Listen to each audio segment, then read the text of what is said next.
12টার পর অনুমান রাত 12টার পর থেকে ভোরবেলার মাঝখানে আমাদের উত্তর ছাতেরিয়া কালীবাড়িতে এক দুঃসাহসিক চুরি সংঘটিত হয়।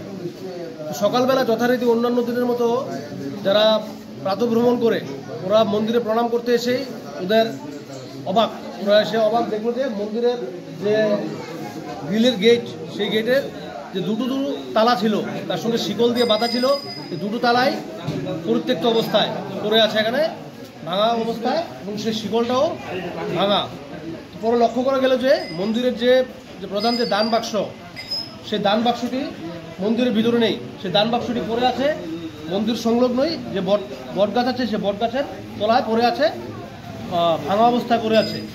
তো এই দৃশ্য দেখে এলাকার সকলে ছুটে আসে।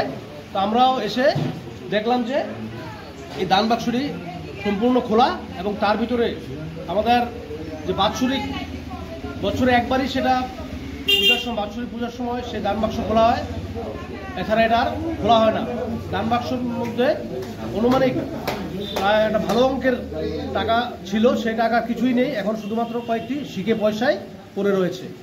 তো এই ঘটনা কে বা কারা সংঘটিত করেছে আমরা সেটা সুষ্ঠু তদন্ত চাই।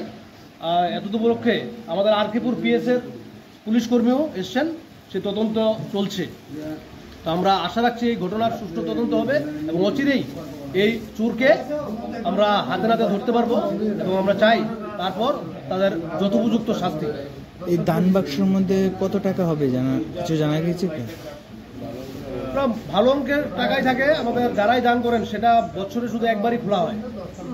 আমরা সঠিক কোনো অ্যামাউন্ট আমরা বলতে পারছি না, তবে একটা ভালো অঙ্কেরই থাকে, কারণ বছরে সেটা একবারই খোলা হয়।